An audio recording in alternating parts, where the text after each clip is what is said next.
A'udzu billahi minasyaitonir rajim. Bismillahirrahmanirrahim. Assalamualaikum warahmatullahi wabarakatuh. Waalaikumsalam warahmatullahi wabarakatuh. Rabbi shrah li sadri wa yassir li amri wahlul 'uqdatam min lisani yafqahu qawli. Alhamdulillahi rabbil alamin. Hamdan yuwafi ni'amahu wa yukafi mazidah.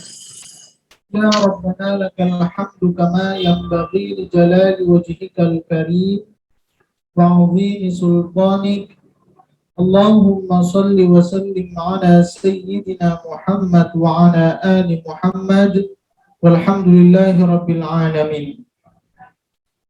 Alhamdulillah, ibu yang dirahmati dan diberkahi oleh Allah Subhanahu wa taala. Pertama sekali mari kita bersyukur kepada Allah Subhanahu wa taala. Alhamdulillah, pagi hari ini Allah masih berikan kita nikmat iman, nikmat Islam, nikmat kesehatan dan kesempatan. Kita bermohon kepada Allah Subhanahu wa taala, semoga dari seluruh nikmat yang Allah berikan kepada kita menjadikan kita hamba yang bertakwa di sisi Allah Subhanahu wa taala. Amin. Selanjutnya tak lupa pula kita berselawat kepada junjungan kita Nabi besar Muhammad sallallahu alaihi wasallam. Allahumma salli wa sallim ala sayyidina Muhammad wa ala ali Muhammad. Semoga dengan kita selalu memperbanyak salawat kepada baginda Rasulullah sallallahu alaihi wasallam. Kiranya kita layak dan berhak mendapatkan syafaat di hari yaumil kelak. Amin ya rabbal alamin. Bismillahirrahmanirrahim.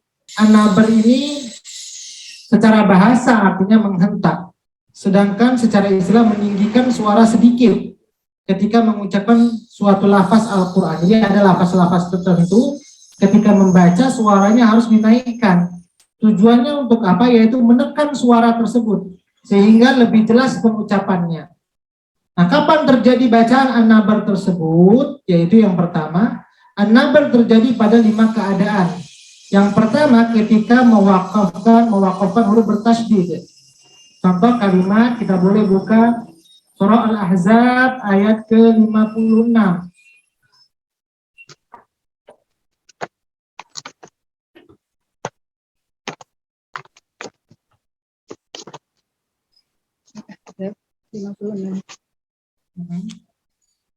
Ayat ke-56.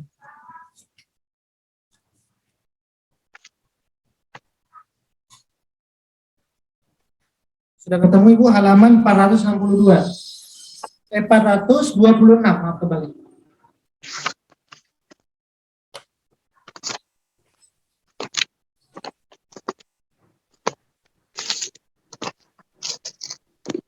Ya, bagus.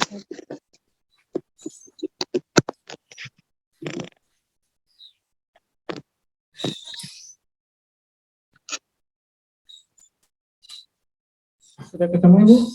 Innallaha wa malaikatahu yusalluna 'alan nabi. Ianya harus nabi ditekan. Yusalluna 'alan nabi. Harus bi, naik suaranya, nggak boleh turun. Nabi atau datar, nabi. Maka kalau seandainya didatarkan atau diturunkan, tekanan ianya tidak sempurna. Apa itu? Ya, huruf tasydid adalah 2 huruf yang di dalamnya menjadi satu. Maka perlu ditekan, an-nabar dinaikkan suaranya agar tekanan huruf ya itu nampak sempurna. Yusalluna 'alan nabi. Nabi itu salah satu kenapa dia harus dinaikkan. Atau kalimat Al-Qiyamah 12, mustaqar, atau Al-Furqan 45, madawil. Tapi ada pengecualian. Tadi kan setiap yang huruf bertasydid kalau berhenti dia harus dinaikkan suaranya an-nabar. Tapi ada pengecualian yang tidak dibaca an-nabar, suaranya cukup datar saja, tidak perlu dinaikkan, yaitu apabila dalam keadaan nun dan mim yang bertasydid. Minhun walakin atau fil yam, suaranya datar, tidak perlu naik. Fil yam nggak perlu naik, minhun nggak perlu dinaikkan, cukup suaranya datar saja. minhun walakin. Kemudian waqaf ada huruf qalqalah yang bertasdid. Ini qalqalah akbar.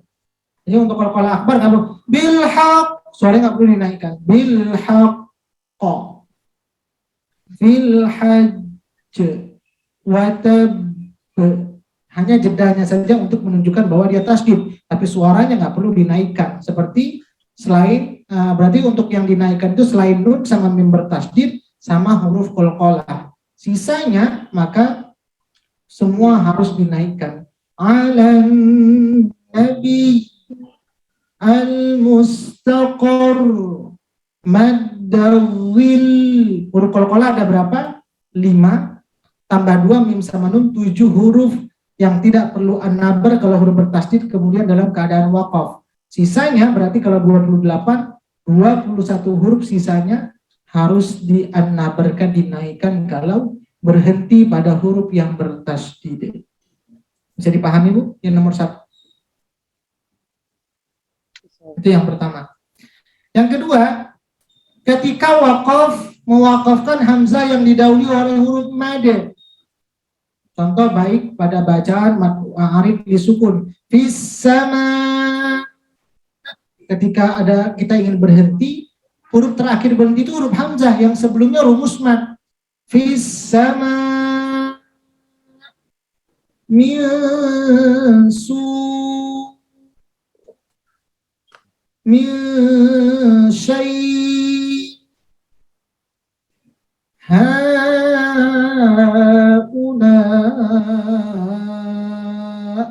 Jadi kalau dia dalam keadaan mad, ketika ingin berhenti dan huruf akhirnya hamzah, maka harus dinaikkan suaranya untuk menekan huruf hamzah agar sempurna keluarnya. Ini yang kedua. Yang ketiga, kapan lagi terjadi bacaan an-nabar?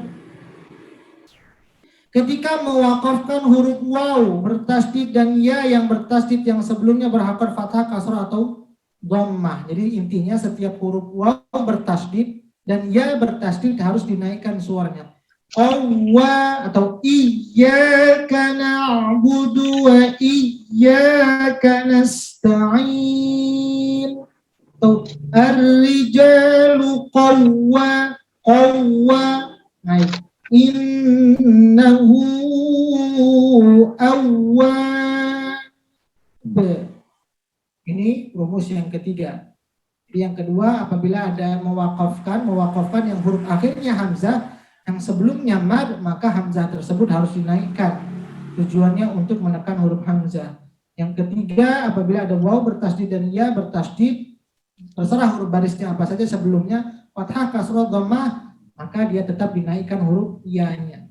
Yang kemudian ketika pindah dari mad ke huruf yang bertasdid, mad apa saja Ibu? Yang sesudahnya bertemu dengan huruf bertasdid. Masih ingat mad apa saja Ibu? Mad apa saja yang secara rumus sesudahnya ada huruf bertasdid?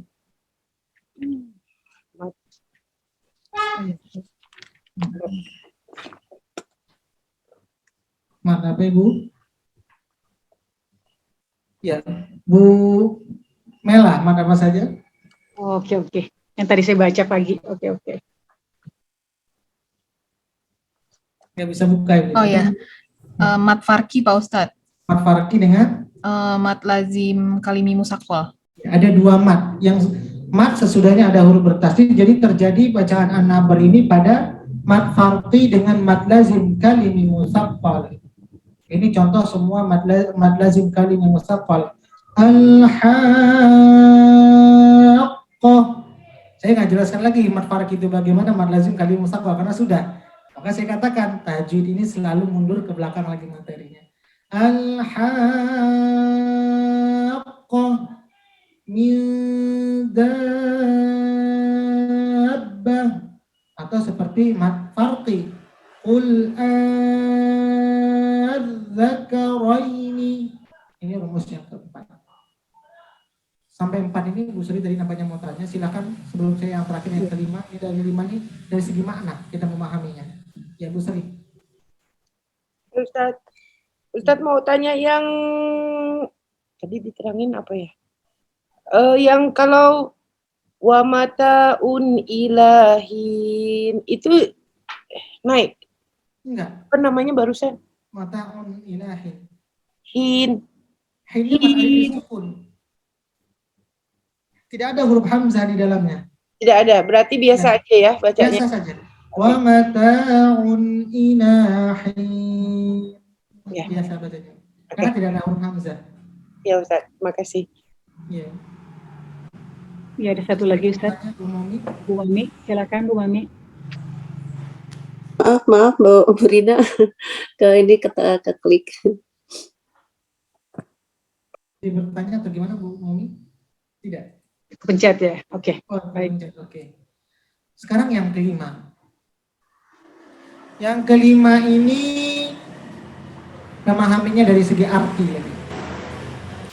Contoh orang yang berkata nih, kalau tadi katanya Bu Mela belajar bahasa Arab, yang berkata satu orang bahasa Arabnya qala.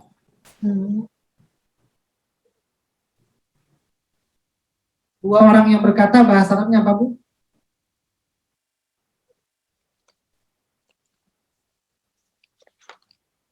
Qala, lahnya dipanjangkan.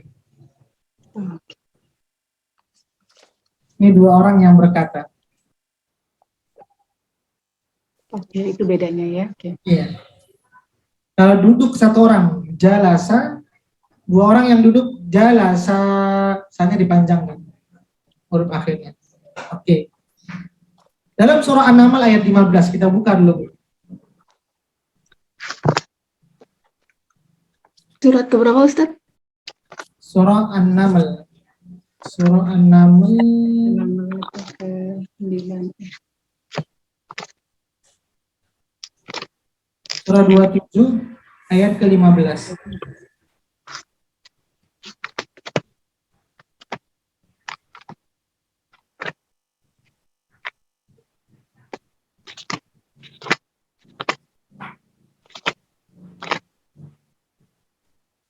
Ada 15 tidak? Wa qala alhamdulillah. Walaupun boleh Bu Rina, Qurannya ada terjemahnya tidak? Ada Ustaz. Ya, boleh baca terjemahnya Ibu. Ayat 15 ya Ustaz ya. Ya, karena memahami dari segi arti sekarang. Oke, baik. Bismillahirrahmanirrahim. Dan sungguh kami telah memberikan ilmu kepada Daud dan Sulaiman, dan keduanya berkata, segala puji bagi Allah yang melebihkan kami dari banyak hamba-hambanya yang beriman. Iya. Ada berapa orang yang disebutkan nama di dalamnya Ibu? Ada Daud dan Sulaiman. Dua orang. Berarti menggunakan kalau dua orang, qala yang ini Bu ya. Yang dua orang. Karena yang berkata dua orang. Qala itu wa qala, lahnya pakai yang dua orang, qala. Kalau satu orang yang berkata bahasanya qala. Sekarang kalau saya gabungkan kalimat yang berkata satu orang dengan dua orang, kita lihat secara tulisan ya. Ini bahasa Arabnya, kalau yang berkata satu orang seperti ini cara bacanya. Ini memahaminya dari segi arti sebenarnya.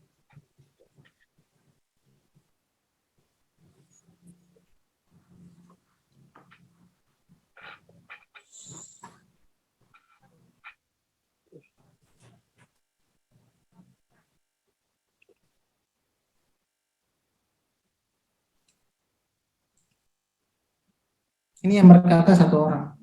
Kalau yang berkata dua orang, saya tulis di atas.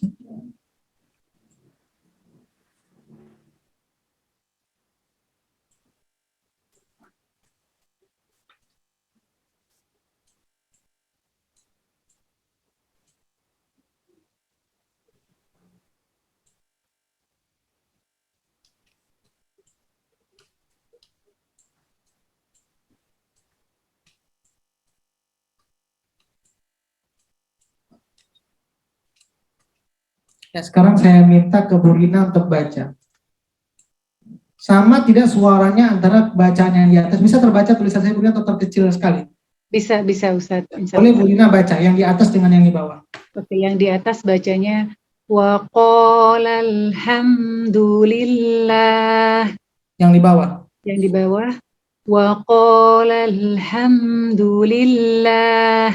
Sama nggak suaranya Bu? Sama ya Ustaz? Sama. Dari arti sama atau tidak? Tidak. Beda. Beda. Kalau yang di bawah yang berkata satu orang, Cuma satu. qala. Tapi yang di atas yang berkata dua orang. Tapi suaranya sama.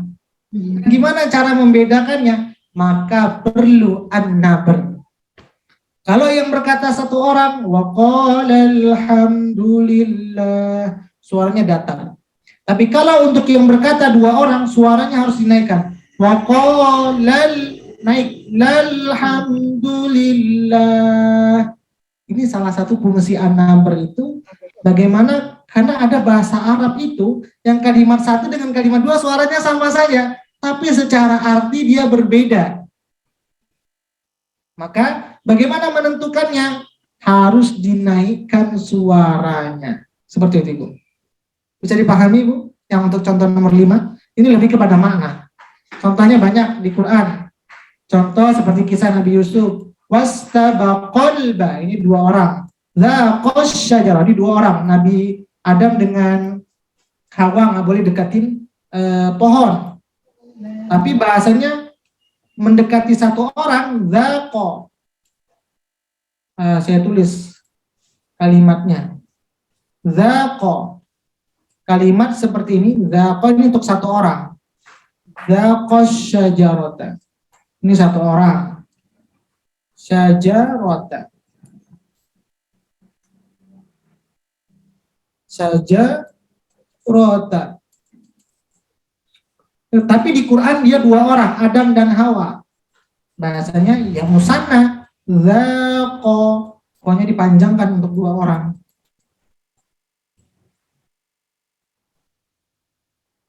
Syajarata.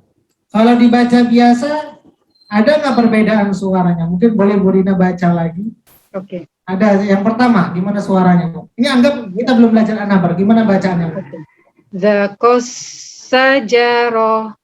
Ya, yang bawah. Zakos sajaroh. Sama saja, Bu, ya. Tapi secara arti dia beda. Yang pertama, kalau ko-nya tidak dipanjangkan, hanya satu orang.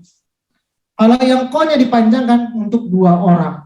Maka bagaimana membedakan dari segi mana? Kalau yang untuk satu orang, datarkan saja suaranya. Zaqash syajarata. Untuk yang dua orang, zaqasha, suara qafnya dinaikkan. Oke, Bukan dinaikkan. itu yang menggunakan kalimat yang kedua. Seperti itu. Ini lebih kepada arti. Oke. Bisa dipahami, Ibu? Kapan terjadi bacaan an-nabr? Yang pertama, apabila dia huruf bertasydid selain dari huruf qalqalah dan gunnah musyaddadah kalau dia waqaf. Yang kedua, apabila ada huruf hamzah dalam keadaan sebelumnya huruf mad dan terjadi juga ketika waqaf berhenti. Yang ketiga yaitu pada waw dan ya bertasydid. Kemudian pada perpindahan dari mad yang bertasydid yaitu mad lazim, kalimi musaqqal dan mad farqi. Yang kelima yaitu pada kalimat huruf alif tasniyah. Tasniyah itu yang maknanya dua orang. Maka yang terjadi pada kalimat dua orang maknanya, yang bacanya antara satu dengan dua bunyinya sama saja, maka untuk yang kalimat dua orang, maka suaranya harus dinaikkan. Silakan yang mau tanya dulu. Ya, baik Ustadz. Ada Mbak Mai mau bertanya Ustadz, silakan Mbak Mai. Ya, makasih Mbak Rina. Pak Ustadz, jadi untuk yang nomor 5 ini, memang dia khusus untuk ayat yang menceritakan tentang dua orang atau lebih ya Pak Ustadz? Iya, benar. Dua orang atau lebih ya, tidak hanya dua orang. Tapi lihat juga Ibu, kalimat bahasa Arabnya, bunyi kalimat untuk satu orang dan dua orang, bunyinya sama atau tidak? Nah, itu juga diperhatikan. Ada kalimatnya yang satu atau dua orang, kalimatnya sudah berubah bunyi katanya antara bunyi satu dengan bunyi kedua. Ini yang bunyi suaranya tetap bacanya sama. Maksudnya pakai nabr dua-duanya gitu, kalau kondisinya seperti itu. Kondisi yang itu yang untuk ceritanya. Tadi kan seperti yang Bu Rina baca, kalimat yang berkata satu orang, kalimat satu orang berkata kola. Yang dua orang berkata kola, lahnya dipanjangkan. Tapi pada kalimat bunyi seperti ini, wa qala alhamdulillah, dua orang yang berkata mengucapkan puji syukur pada Allah. Satu orang yang berkata bunyi suaranya sama, wa qala alhamdulillah. Maka bagaimana agar orang si pendengar itu paham bahwa yang dimaksud ini dalam ayat Quran untuk satu orang yang berkata atau dua orang berkata. Maka untuk yang satu orang cukup suaranya datar, tapi untuk yang dua orang itu perlu suaranya dinaikkan. Jadi orang Arab itu Bu, kalau dia bercerita menggunakan kalimat mungkin supaya nampak. Karena kan ada bahasa Arab tuh antara 1, 2, 3 bunyinya nggak berubah, suara yang keluar dari mulut. Maka bagaimana orang Arab itu menentukannya? Suaranya ditinggikan. Oh gitu, oke paham. Jadi maksudnya kalau yang kondisinya kayak wakol alhamdulillah itu, Iya. karena bunyinya hampir sama, cara membedakannya ya dengan menaikkan itu tadi ya nomor itu ya Pak. Tapi kalau Iya. misalnya kayak yang zakosha jarota itu, memang dia udah otomatis naik, cara bacanya beda gitu ya. Cara baca juga naik karena bahasa Arabnya yang mendekati satu orang itu zako, pokoknya pendek. Kalau yang dua zako. Jadi panjang. Jadi ini kan zakosha, harus naik suaranya. Zakosha ya. Oh, baik. Oh ini yang makanya kenapa kalau baca Quran itu ada iramanya kayak gitu tuh karena kita harus tahu ini Artinya juga salah satunya. Baik Pak Ustadz, paham saya Pak Ustadz. Baik, makasih Pak Ustadz, makasih Mbak Rina. Sama-sama Mbak Mei. Ada kisah lucu ketika saya ini salah satu imam yang nggak ngerti maknanya. Ada kisah lucu ketika saya masih di Cibubur tinggal. Ada salah seorang imam, mungkin dia nggak paham, ini masih training menjadi imam. Beliau di training menjadi imam. Tiba-tiba, apa yang beliau baca ayat tentang poligami. Dalam surah An-Nisa, ayat 1, 2, dan seterusnya. Satu halaman itu cerita tentang pernikahan. Orangnya belum nikah, akhirnya menjadi imam. Saya sempat lucu juga mendengar di belakang beliau lagi training. Kebetulan saya setelah dari situ saya mau berangkat ke Brunei, jadi menggantikan posisi. Jadi ada beberapa imam di training. Nah, apa yang beliau baca tentang ayat poligami, tentang pernikahan? Yang beliau baca ketika membaca itu sambil nangis. Cocok nggak artinya Bu? Ayat poligami sambil nangis tapi dia belum nikah. Nggak pas ya Bu ya. Maka itulah salah satunya Bu. Bentar, Bu.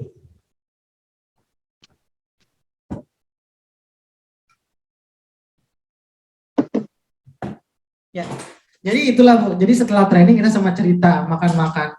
Tadi bacanya kok nangis, apa yang disedihkan? Dia sedih karena baca Quran. Yang difahami itu maknanya apa? Ayat tentang poligami. Kenapa kamu harus sedih? Apakah ibumu poligami, bapakmu poligami atau gimana? Sehingga sedih terbawa dalam sholat? Enggak, karena baca Quran aja. Saya bilang, kalau kamu ingin sedih, lihat ayat-ayat tertentu tentang azab, tentang nikmat, atau kita berbuat dosa. Ayat itu koneksi dengan kita, satu frekuensi. Ini tidak ada frekuensi sama sekali. Ayatnya poligami, tapi bersedih nangis. Saya bilang itu tidak pas kamu menempatkan nangis pada tempatnya, saya bilang itu. Maka salah satunya kalau baca Quran itu ya harus tahu. Ya kalau mungkin ada orang yang poligami baca ayat itu dia praktekkan poligaminya lancar. Apa mungkin boleh dia sambil tertawa ketika baca ayat itu. Bisa praktekkan. Ini dia belum nikah, kemudian tidak ada hubungan dengan keluarganya sama sekali, tapi dia bersedih. Ayat ini mau dilarikan kemana pemahaman dengan dirinya? Jadi nggak satu frekuensi dengan si pembaca. Maka perlu dalam membaca itu kita tahu paling tidak sedikit-sedikit artinya. Seperti berkata satu orang, dua orang, itu sehingga tahu mana yang harus dinaikkan, mana yang diturunkan. Mana di posisi kita harus bersedih, mana nggak bersedih. Seperti itu Bu. Ya, seperti itu Bu Mai. Jadi ini satu kisah yang terjadi. Akhirnya setelah makan dia bukan malah sedih, kita makan bareng, setelah itu dia malah ketawa-ketawa. Saya bilang kamu itu tidak pada tempatnya bersedihnya. Itu ayat cerita tentang poligami. Sedangkan saya tanya keluarga kamu nggak ada yang poligami, kamu belum nikah juga. Jadi nggak pas. Jadi mungkin dia karena training supaya penghayatan para jamaah, supaya bacaan terlihat nikmat, tapi nggak pada tempatnya seperti itu. Itu pernah terjadi. Jadi ya akhirnya kita ketawa saja, kalau ketemu ya kita ketawa seperti itu saja Ibu. Jadi ya itulah, kita kadang membaca Quran harus tahu di mana ayat yang kita baca. Memang terkadang kalau orang yang bacanya enak kita bisa sedih. Tapi si imam sendiri, yang namanya imam kan harus lebih menguasai daripada makmum. Jadi dia harus tahu tempat-tempat di mana dia harus bersedih, mana tempat-tempat dia harus gembira, menaikkan suaranya dengan kegembiraan nikmat yang Allah jelaskan dalam Quran, seperti itu. Ya kalau ayat tentang poligami ya standar sajalah bacanya lurus-lurus saja, seperti itu Ibu ya. Oke, ada pertanyaan Ibu? Iya, baik Ustadz. Iya, seharusnya dia senang gitu Ustadz ya sebagai seorang laki-laki. Aduh, Masya Allah. Oke, di sini ada pertanyaan Ustadz dari Ibu Purwaningtyas. Bismillah, Afwan bertanya, apakah hukumnya dibaca An-Naber Ustadz dan gunanya atau tujuan dibacanya An-Naber? Iya, yang pertama ada sebagian ulama mengatakan An-Naber ini bukan bagian dari ilmu tajwid. Maka jarang sekali kalau ibu beli buku tajwid memasukkan kaidah an-nabr ini. Ini lebih kepada ilmul aswat, ilmu yang berkaitan perkara suara. Bagaimana orang Arab kalau berbicara ada suatu tekanan-tekanan. Kita kadang orang Indonesia gitu juga ya. Ada tekanan-tekanan supaya suara itu jelas maksud dari si pembicara. Maka karena Quran ini bahasa Arab sama bahasa yang digunakan juga orang Arab, maka ada sebagian yang memasukkan an-nabr ini bagian dari ilmu tajwid. Nah, bagaimana kalau seandainya dalam membaca kita tidak praktekkan an-nabr ini, maka tidak menyalahi arti. Tapi secara kaidah ilmu tajwid maunya harus dinaikkan, maka dia masuk kategori kesalahan kecil yang tidak merubah arti. Seperti itu. Khofi. Oke, baik Ustadz. Ya, semoga bisa dipahami ya Ibu. Ada lagi satu lagi yang bertanya ya Ustadz ya. Sebentar Ustadz. Oh enggak, izin pamit. Iya. Iya, semoga bisa dipahami Ibu Purwaning Tias. Baik Ustadz. Ibu-ibu gimana? Ada yang mau bertanya? Oke, ini ada Ibu Sofi. Raise hand, silakan Ibu Sofi untuk an-nabr.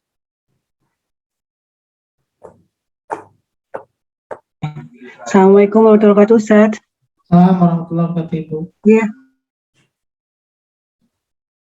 Ustaz, saya tadi ada bingung yang poin nomor 5. Berarti yang dianaberkan itu kalau domilnya huma aja gitu, Ustaz, atau? Iya, huma. Ya. Huwa, huma, hum. Jadi kalau kata timbangannya huwa, huma, hum untuk yang dua orang. Ya. Oke Kak, jadi kalau antuma sama nahnu itu enggak ya Ustaz? Kan Iya. juga ya ada alifnya. Iya, ada intinya yang lebih dari satu Ibu. Untuk menunjukkan bahwa banyak orang di dalamnya.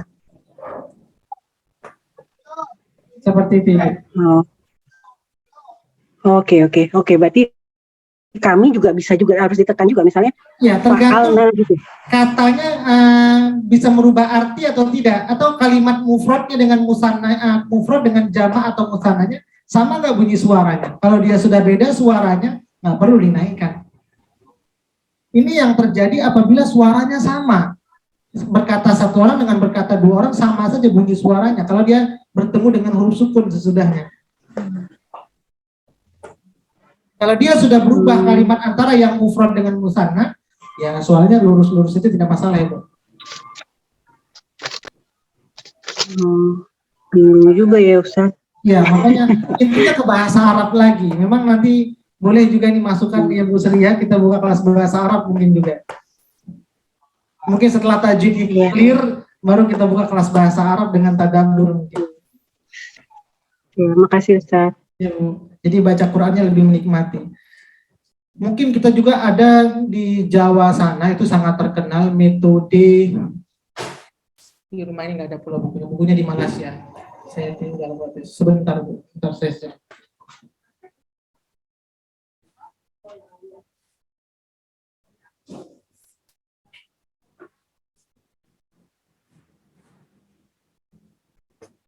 Siapa yang pernah Ibu belajar tamyiz, nanti mungkin boleh kita undang. Ini sebenarnya bagus tamyiz ini. Belajar Qur'annya santai, tapi menerjemahkan Quran santai dengan bahasa Arab pakai. Silakan background. Siapa yang pernah belajar tamyiz? Buku pintar menerjemahkan Quran 30 juz. Ada yang pernah Ibu? Ini semua sudah kaidah-kaidah bahasa Arab yang semua dalam. Ini buku panduan, ini sebenarnya sama saja, ada dua bukunya saya. Tamyiz. Mungkin nanti sekali-sekali boleh kita belajar tamyiz ini, Bu. Kita panggil yang membuat metodenya ini untuk belajar di Al-Quran. Ini bagus nih, langsung ke Quran.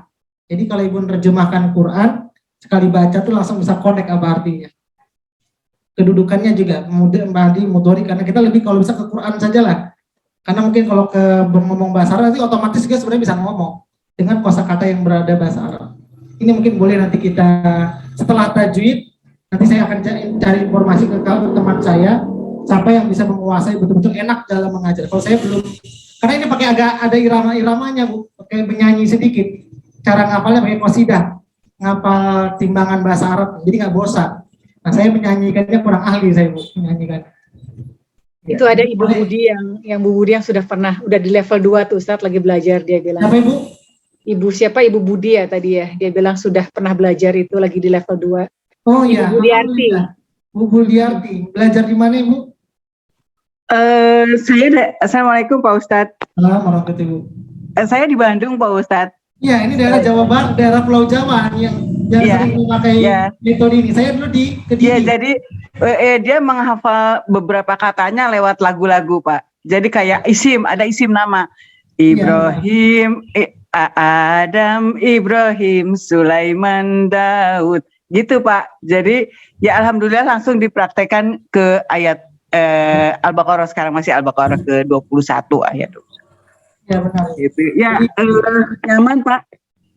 Menyenangkan kalau misalnya ini bagus menurut saya, recommended lah kalau mau belajar ini. Iya, Dan lagi murid-muridnya juga Pak Ustadz masih murid-muridnya banyak yang sudah udah nenek-nenek. Ya, ini sebenarnya bukan untuk usia. Saya pernah mendengar anaknya Kak Muli pernah belajar nama suara pakai irama. Itu sebenarnya irama dari sini juga. Saya pernah anaknya Kak Muli yang paling kecil ketika cerita-cerita di rumah, waktu itu di rumah atau di mobil saya lupa. Anaknya Kak Muli sempat menyanyikan lagu Huang, tapi kayak irama. Itu sebenarnya dari kami sini juga. Iya, mulai dari huruf, belajar huruf, terus domir, terus juga feel. Iya. Jadi nanti mungkin ya itu. Bu Burdiati mungkin boleh juga direkomendasikan ke Ahlul Quran siapa yang pakar dalam mengajarnya. Kalau saya kurang pakar, karena harus menyanyi-nyanyi, saya kurang ahli menyanyinya, seperti itu Bu. Menyanyinya bukan lagu-lagu pop, bukan apa ya Bu ya. Itu sebenarnya untuk menghafalkan syairnya. Bukan. Jadi kalau ada misalnya domir, terus nanti di ini Pak, di misalnya lagunya, misalnya contoh fiil mudhari, ciri-ciri fiil mudhari. Nanti di supaya kita mudah hafal, misalnya dengan lagu balonku ada 5, jadi misalnya gitu. Kalau enggak misalnya ciri-ciri mudhari ya yutatu a i u gitu. Jadi mungkin dikonekkan dengan lagu yang sudah familiar di umum gitu Pak. Benar. Ya. Jadi nanti ini mungkin setelah saya ibu-ibu sudah oke semuanya, kita akan belajar metode tamyiz, karena metode tamyiz itu adalah metode untuk menerjemahkan Al-Quran. Betul. Iya. Itu Bu Sri, bagaimana Bu Sri? Insyaallah. Iya Bu ya. Tapi baca Qurannya dulu harus bagus ya Bu ya, baru nanti nerjemahin Quran. Tajwid dulu Ustaz. Ya Allah, mudah-mudahan intinya Al-Quran ini kita lebih semua mencondongnya ke Quran. Bisa nerjemahin, bacanya bagus, sehingga ngamalkannya mudah seperti itu. Iya. Masya Allah. Alhamdulillah ada beberapa saya orang belajarnya di Pare, Kediri, Jawa Timur. Tapi itulah karena nyanyikannya saya kurang ahli, sulit untuk mengajarkannya Bu. Ada dikasih contohnya segala kok Pak Ustadz. Udah Ya, ada di situ. Di YouTube juga ada iramanya, ada fisiknya, tapi itulah saya kurang pede untuk menyanyikannya Bu. Menyenangkan Pak Ustadz. Menyenangkan. Alhamdulillah menyenangkan. Masya Allah. Semoga bisa jadi next program Ahlul Quran Ustadz ya, insya Allah ya. Ini mungkin kemarin tadi Bu Heni juga bilang bagaimana juga proses sudah ini bisa kita belajar bahasa Arab. Oke, nanti boleh kita akan pelajari ini. Ini yang pencetusnya adalah Ustadz Ahsin Sakho, pembinanya. Ini adalah pentasih Al-Quran. Ini beliau. Jadi kalimat-kalimat motivasi yang ada di bawah tajwid itu sebagian banyak kalimat dari beliau. Yang dikatakan kalimat bawah tajwid saya itu. Ustadz Ahsin Sakho, pentasih Al-Quran. Iya, sama bukunya. Iya. Ini boleh nanti rekomendasi. Masya Allah. Ada kamusnya juga Pak Ustadz. Jadi dikasih kamus. Ini isinya kamus Pak Ustadz. Yang tadi buku saya perlihatkan itu kamus. Jadi ketika kita udah tahu bisa cari mujarot kata dasar dari sesuatu kata begitu ya Pak. Nanti kita cari di kamus ini. Di kamus ini. Jadi lumayan Pak. Jadi buka-buka terus, baca-baca terus. Jadi ya buat saya menyenangkan Pak. Iya. Jadi ini memang tamyiz ini belajar bukan anak-anak saja, Bu. Semua usia, bahkan ya, betul. tamyiznya. Iya. Jadi sebulan ngondok untuk belajar metode tamyiz ini, 2 bulan ngondok, seperti itu ada sekarang. Iya. Oke. Ya. Baik, Itu saja. Ustaz. Supaya Pak Ustadz, alhamdulillah. Alhamdulillah. Ibu. Iya, Ya. terima kasih.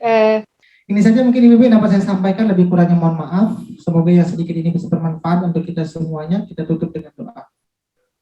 A'udzu billahi minasy syaithanir rajim. Bismillahirrahmanirrahim. Alhamdulillahi rabbil alamin. Hamdan yuwafi ni'amahu wa yukafi'u mazidah. يا ربنا لك الحمد كما ينبغي لجلال وجهك الكريم وعظيم سلطانك اللهم صل وسلم على سيدنا محمد اللهم ارحمنا بالقرآن اللهم اجعلنا من أهل القرآن اللهم نور قلوبنا بالقرآن وزين أخلاقنا بالقرآن وادخلنا الجنة بالقرآن ونجنا من النار بالقرآن ربنا آتنا في الدنيا حسنة وفي الآخرة حسنة وقنا عذاب النار وصلى الله على سيدنا محمد وعلى آله وصحبه وسلم سبحان ربك رب العزة عما يصفون وسلام على المرسلين والحمد لله رب العالمين